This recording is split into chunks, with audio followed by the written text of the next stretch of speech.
Salut Jean-François, comment ça va? Ça va bien, toi? Très bien.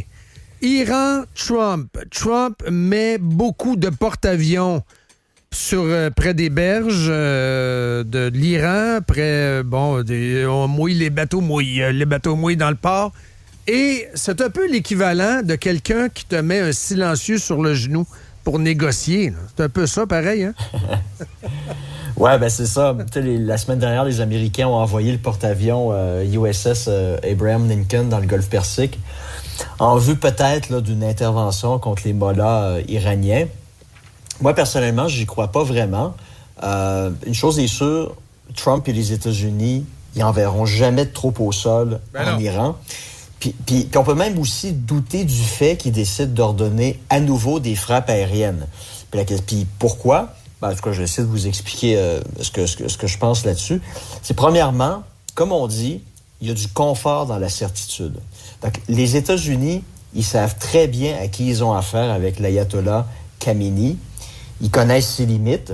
Puis en collaboration avec les Israéliens, ils ont clairement infiltré les cercles du pouvoir, comme l'illustrent les frappes chirurgicales de l'année dernière contre des dirigeants politiques et militaires du pays.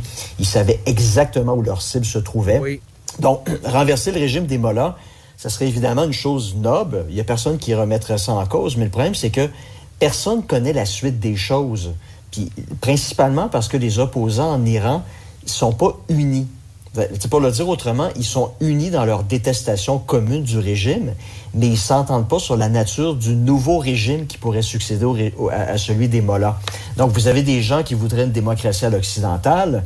Il y en a d'autres qui souhaiteraient le rétablissement d'un régime monarchique dirigé par le fils de l'ancien Shah d'Iran, tandis que d'autres groupes pourraient en profiter pour faire sécession, comme l'ont fait les Kurdes en Irak après la chute de Saddam Hussein. Donc, s'il y a du confort dans la certitude, il y a malheureusement de l'inconfort dans l'incertitude. Puis à tout prendre, la réelle politique nous force peut-être à admettre qu'il y a plus d'avantages à maintenir le régime en place.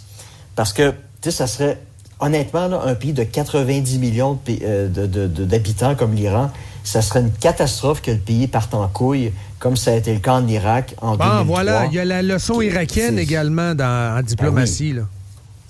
Ben oui, le pays est rapidement devenu la proie des factions religieuses puis ethniques.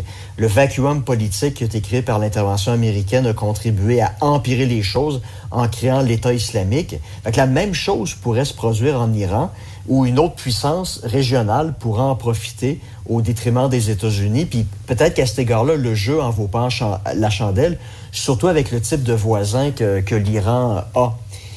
Puis donc, qu'est-ce qu'il veut aller chercher? Mais qu'est-ce qu'il veut aller chercher, Trump? Moi, ce que je lis, c'est une entente sur le nucléaire, évidemment, pour conforter Israël, un contrôle sur l'arsenal nucléaire, des vérifications, etc. Toi, t'en dis quoi? Oui, c'est exactement ça qu'il souhaite. L'idée là, d'une intervention militaire sur le terrain ou même une intervention aérienne, c'est pas dans les cartes. Okay. Tout ce qu'il souhaite, là, c'est ça sa deal qu'il essaie de mettre en place. C'est une deal sur le nucléaire iranien pour les empêcher de raffiner leur uranium pour en faire une bombe. Parce que, tu sais, à tout prendre, comme je disais, il y a plus d'avantages à laisser le régime en place parce qu'on connaît ses forces et ses faiblesses que de prendre une chance puis de se réveiller demain matin avec un régime qui est complètement aux antipodes des intérêts américains, qui est davantage collé sur la Chine. Tu sais, les pays limitrophes à l'Iran, et la Russie. T'as le Pakistan, la Russie aussi, mais tu sais, t'as le Pakistan, t'as l'Afghanistan, t'as le Turkménistan, t'as la Chine qui est pas loin. Tu sais, c'est pas nécessairement des pays amis avec les États-Unis. Fait qu'il y a un risque, hein. Puis l'autre chose... Oui. On a eu tendance à oublier ça l'année dernière lorsque Israël et les États-Unis ont fait leur frappe aérienne commune contre l'Iran. Mais le problème, c'est que, c'est au-delà de la détestation des mollahs de la part de la population iranienne, il y a un nationalisme iranien. Puis ce qui définit leur nationalisme, c'est la résistance face entre guillemets, aux forces impérialistes depuis la Révolution de 1979, mais surtout leur opposition, pour des raisons évidentes, à Israël. Donc, le fait qu'Israël ait frappé l'Iran l'année dernière, que les Américains aient collaboré avec les Israéliens, ça n'a pas nécessairement été quelque chose qui a été globalement accepté par la population iranienne, justement à cause de ce nationalisme-là. Fait que les Américains doivent faire très attention. S'ils essaient de trop s'impliquer dans un éventuel changement de régime, ça pourrait se retourner contre eux. Donc, l'antisémitisme est le ciment du nationalisme iranien. Mais question d'un auditeur quand même.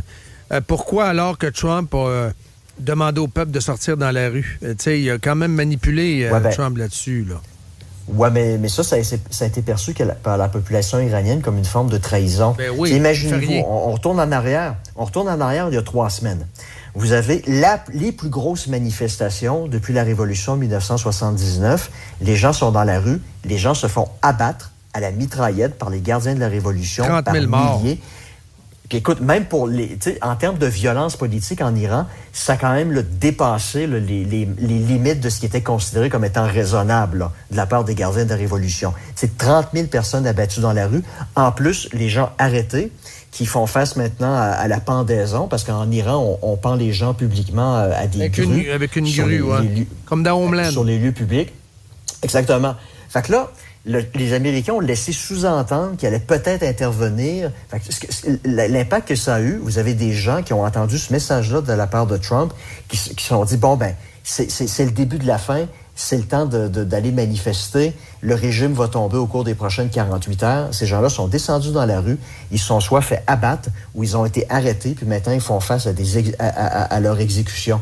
Fait que ce que Trump a dit il y a 3 semaines, ça a généré une espèce de contre-réaction de la part de la population iranienne qui fait plus confiance maintenant aux Américains.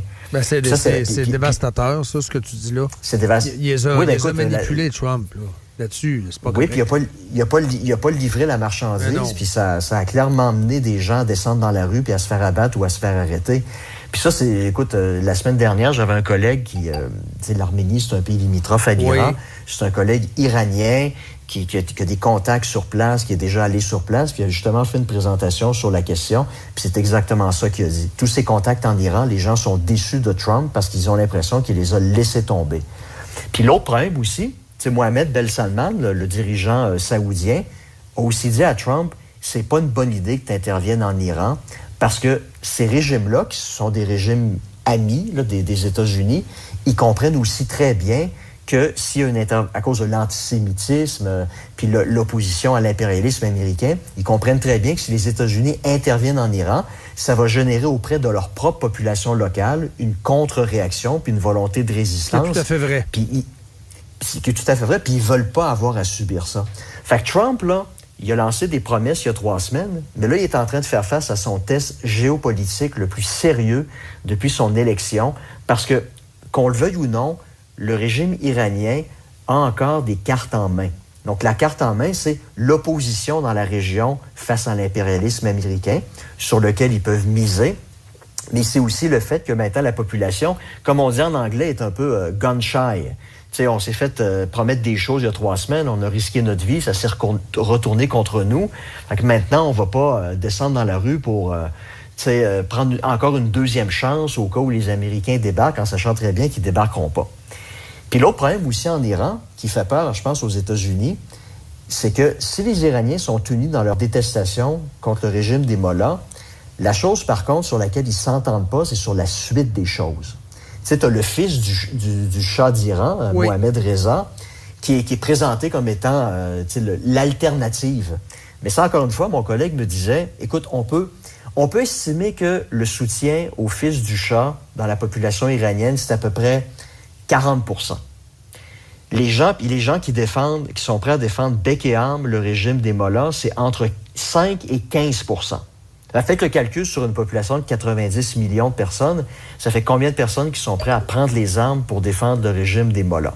Mais tu as 40% des gens qui sont prêts à accepter le fils du Shah comme alternative, mais tu as des gens qui veulent d'autres alternatives.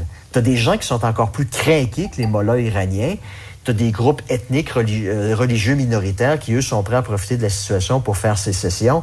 Fait que les Américains, Trump, ils regardent ça de loin, puis ils se disent, ça, là, écoute, c'est un nid de guêpe. J'ai pas d'affaire à mettre le nez là-dedans. Non, c'est ça. Et d'autant plus qu'il y a le Venezuela à gérer, puis il y a Cuba aussi, là. Il a allumé Mais 2-3 feux, là. Ouais, mais ça, c'est de la petite bière. C'est des feux qui est capable d'éteindre. Mais dans le cas de l'Iran, c'est l'Irak, mais exponentiel 10 en termes de difficulté. Puis il va pas se lancer là-dedans. Fait que là, il a envoyé le porte-avions, la marine, l'aviation, pour faire pression sur le régime iranien. Puis s'il y a à faire un choix très machiavélien entre soutenir le régime iranien actuel en sachant que c'est la moins pire des solutions parce qu'on sait à quoi s'en tenir, je pense que c'est le choix qu'il va faire. Puis si ça l'amène à trahir, entre guillemets, les opposants iraniens, comme il l'a fait il y a 3 semaines, je pense que c'est le prix de la réelle politique, puis il va faire ce choix-là. Là. Très Donc, bon. Les gens qui s'imaginent peut-être une nouvelle intervention comme en 2003 en Irak, là, ça n'arrivera pas. Là. Merci beaucoup, Jean-François. Merci, bonne journée. Salut, bye-bye.